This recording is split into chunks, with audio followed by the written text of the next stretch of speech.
অনেক যদি মুসলমান হয় তাহলে এই বিয়েতে আমার কোনো আপত্তি নাই। আমাকে ধর্ম চেঞ্জ করতে হবে? ধর্মত্যাগী হওয়ার অর্থ জানো তুমি সামিরা?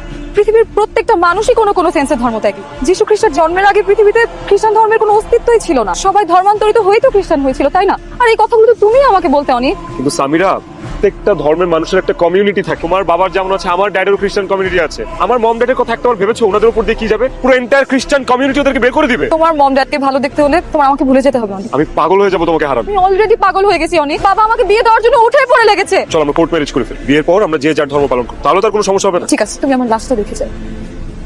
এই ভুলটা করো না। সমাজের কথা বাদই দিলাম, আমি তোমার মম, ওর কি হবে? তুমি ছাড়া তো আমি তোর মা, গর্ভধারিণী মা। সেই ছোট্ট থেকে তোকে তিল তিল করে আমি বড় করেছি বাবা। ধর্মত্যাগী হয়ে আমাদের পাপের ভাগিদার করিস না। তোমরা ভালো থেকো। ধর্মান্তরিত হয়ে যদি তুমি বিয়ে করো তাহলে তুমি আমার ত্যায্য।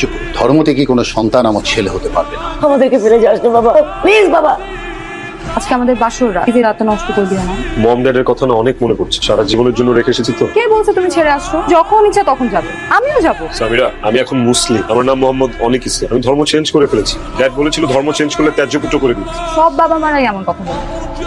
বাবা অনেক, আজকে শুক্রবার, জুম্মার দিন। তুমি তো এখন মুসলমান হয়েছে, জুম্মার নামাজ না পড়লে পাপ হয়। চলো মসজিদ থেকে নামাজ পড়ে আসি। তো আমি তো নামাজ কিভাবে পড়তে হয় জানি না। আস্তে আস্তে সবকিছু শিখে যাবে। আমি মসজিদে গিয়ে যেভাবে নামাজ পড়বো আমাকে দেখে দেখে তুমি পড়বে। নতুন পাঞ্জাবি, পায়জামা আর টুপি আছে, পরে রেডি হোক।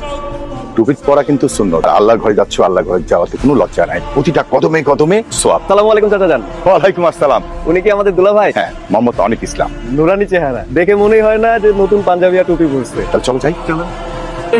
হয়েছে তো, আর কতক্ষণ করবা? রাখো তো। আর 10টা মিনিট। বাবা বলেছিল যে আমরা 2-3 মাস পর সবাই মিলে একসাথে ওমরা করতে যাবো। এই জন্য ওমরার কিছু নিয়ম কানুন ফতোয়া করছি।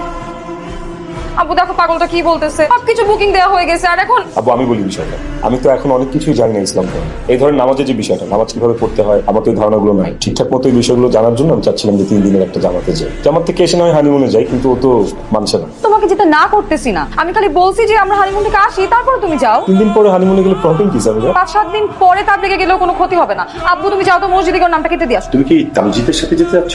জি জি জি, তামজিদ ভাই তো আমাদের জামাতের নেতৃত্ব দিচ্ছে। সামিরা, নাম কাটানোর দরকার নেই। আরে ও তো তামজিদের সাথে যাচ্ছে। অনেক যখন 3 দিন পর তাবলিগ থেকে ফিরবে তখন তোরা হানিমুনে যাস। আরে ধর্মীয় শিক্ষাটা হচ্ছে আসল শিক্ষা, বুঝতে পেরেছিস?